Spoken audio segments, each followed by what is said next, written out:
Magandang araw mga kapatid. Nag-update lang tayo dito sa ating Flexi. Ngayon magti 3 months na siya. Papakita natin yung mga parts nito. Kasi may nag-comment na pwede daw bang malagyan ng brake lock dito sa may lever niya. Itong si Rusiflex 125. So nag-research tayo. Naghanap tayo sa Shopee, sa TikTok nung brake lever o yung brake lock na pwedeng swak dito. So meron tayong nakita, ito ay universal na brake lever lock. So ipakita ko yung video na po pwede dito sa Flexi natin.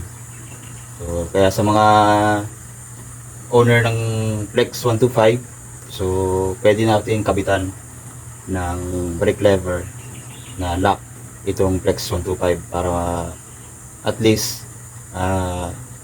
magiging katulad siya ng mga ibang scooter na pag pinark natin sa mga inclined na lugar o yung pababa, eh hindi siya agad-agad dudulas or hindi siya aatras. So magiging safe yung ating pagpapark. So ayan.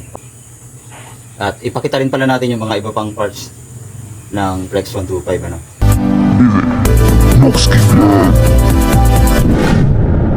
Shoutout nga pala sa ating classmate na si Ruel Gerona Jose. Ayan, maraming salamat sa iyong suporta. God bless sa'yo. So, ayan na po yung ating Rusiflex 125 or si Flexi natin. Magti 3 months na siya. So, yung nagtatanong ng brake lever kasi wala ito, no? Yung ating Flex 125 sa mga owner nito. So, yung dito sa may left side, ayan, ganito siya.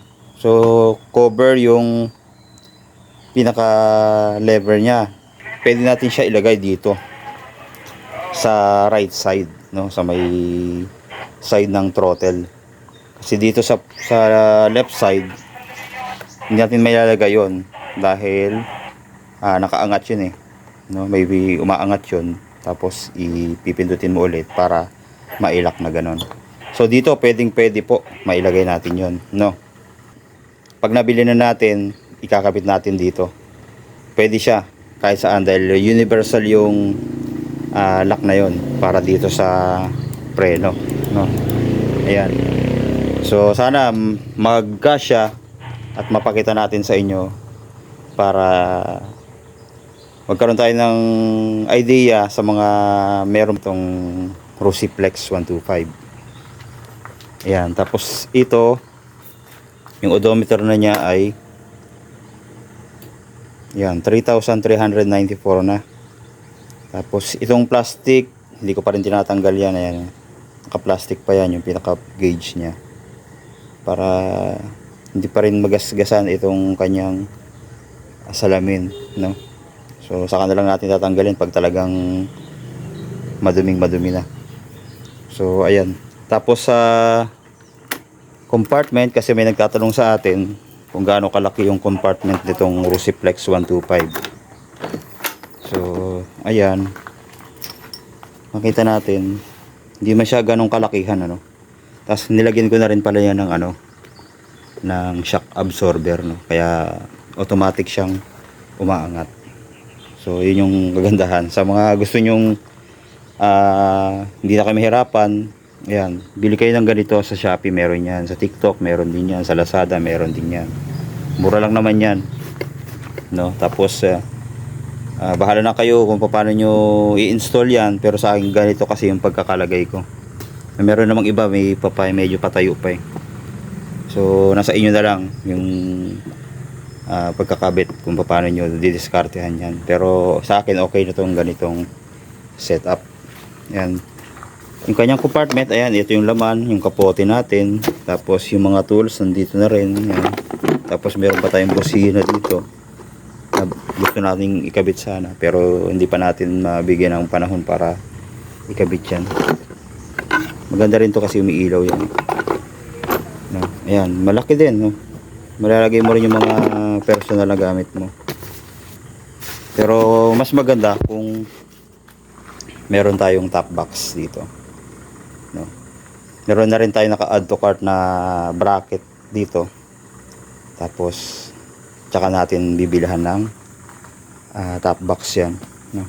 Tapos yung fuel capacity, meron nagsasabi 3 liters daw, pero ang pagkakaalam ko kasi nasa 4 liters ang capacity nito. So ayan, marami din mga kapatid, matagal ka din maubusan kasi ako na try kong bumiyahe ng mula dito Pandi, Bulacan hanggang Florida Blanca, Pampanga. Yung isang bar sa pinakadulo, yung pinaka red, yan, malayo pa ng mararating, no, nakarating pa ng Pampanga. Ibig sabihin halos nasa 1 litro pa yung laman nito, kaya matipid. Pero try pa rin natin sa susunod mag fuel consumption ulit tayo dito kung nabago ba yung kanyang kain sa gasolina, lalo na dito sa pinapasukan natin, medyo akyatin yan. Tapos yung USB nya napaka useful yan, may ilaw pa yan. Pagka lowbat yung cellphone ko, nagagamit ko talaga siya, no. Gagamitin lang natin yung wire ng charger natin, isaksak lang natin dito, tapos i-connect mo na sa cellphone mo. Habang bumiyahe ka, nasa-charge yung cellphone natin. So ayan. Tapos yung mga preno, mga ilaw niya ay very active pa rin. Ayan. No, tingnan natin pag pinira yan, no. Yan yung kanyang tail light. Then signal light. Yan. Dito naman sa kabila may ilaw pa rin. Tapos dito sa kabila, yan. Tapos dito, yan, active siya, gumagana pa rin. Yan, naka ano na nga pala yan, naka hazard na. Ayan, may ilaw yung hazard yan. Tapos yung headlight, yan, ilawin natin, yan, yung ilaw nya dito, yan, active lahat, wala siyang sira o hindi nagpa-function. So ibig sabihin goods na goods pa rin ito, no. Tapos pag in-start natin, yan, start natin, yan, one click lang, ayun naman yung tunog nya, ganun pa rin. Dapat change oil na natin yan. So ang technique lang dito mga kapatid sa FI na Flex 125, so pagbukas natin, wag muna natin paandarin, no. Hintayin muna natin na medyo bumaba yung kanyang RPM, saka natin patakbuhin. Kasi nangyari sa akin nung pinaandar ko agad siya, para siyang namamatay siya. Sabi sa atin ng ibang mekaniko na pababain mo muna yung kanyang RPM. So pag naging normal na, tsaka mo paandarin. Sineset up pa nung computer yung process nung kanyang system. So ganun po yun, kaya minsan parang umahagok yung motor natin, kasi FI medyo maselan yan, naka computer box na yan. So pag ganun ginagawa natin, walang problema, wala pong na-experience na tumirik talaga to, no? So goods na goods pa rin siya. Yan. So isang reminder ko lang sa inyo dito sa kanyang shock, medyo meron talaga siyang lagutok pagka nalulubak. Yan. Pero hindi ko na masyadong pinapansin, parang normal na lang sa akin, kaya binabaliwala ko na lang. Siguro kung magkaroon kayo ng budget, pwede nyong palitan to, no, sa aftermarket yung mas maganda. Siguro ang meron nagsuggest na sabi dito daw sa may shock niya, so sa langis daw medyo hindi yata, kumbaga hindi siya maganda yung pagkaka ewan ko lang, no. Pero para maging kampante tayo, palitan natin yung talagang sasakto lang din dito. Marami naman sa aftermarket na magagandang shock absorber, lalo na dun sa may pinuntahan natin, sa may ukay-ukay na tindahan. Dami dun, mga mura lang.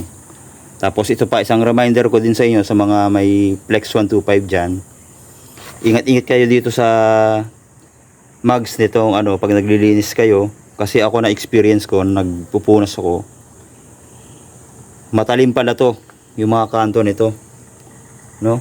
Ayan, matalim. Mahihiwa kayo, kagaya ko, nahiwa na ako. Ayan, oh, may hiwa na yung aking daliri pagpunas ko ngayon, nasabit, nasugatan ako. Tsaka dito meron pa yan. Saan pa? Ito. Kita ba? Hindi ma-focus eh. Ito to. May hiwa yan. Kaya ingat-ingat kayo sa pagpupunas ng mugs. Matalim yung kanyang kanto nitong Flex 125. Dito sa kabila, dito sa ganito niya, ito matalim to. Yan yung mga ganito niya, ang talim. So ingat-ingat kayo kasi mahihiwa kayo, parang blade yung talim niya. Mapapansin naman natin dito eh. Ayun, napaka-sharp ng mga ano. Ayan. Kaya pag nagpupunos kayo, ingat kayo dito sa mga ganito. Talim yan. Next, change oil natin ay kasama ng papalitan yung kanyang oil filter. Yung dito sa ilalim. Tapos pati yung sa gear oil, papalitan na yun. Tapos ito nga palang kickstarter, hindi natin masyado nagagamit. Kasi electric starter tayo. Pero try din natin, no, na paanda rin dito sa kickstarter niya, kung gumagana din tong kickstarter niya. So buksan natin. Patayin lang natin yung ilaw. So try natin na padyakan, no? So essentially nakapaalang ako. Yan. Yun. One click lang. Goods na goods.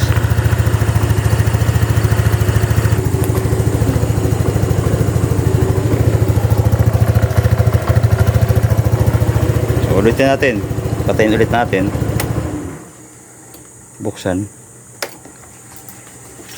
Yan. Tapos sipaan natin ulit.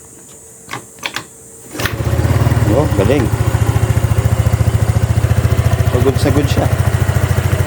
No, kahit na malobat yung starter mo dito, wala kang problema dahil may kickstarter pa rin.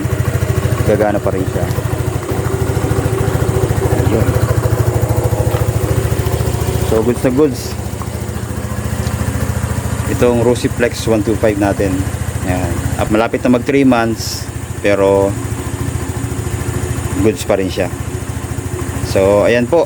Maraming salamat sa panonood. Then God bless, sana nakatulong itong ating video. See you on my next video.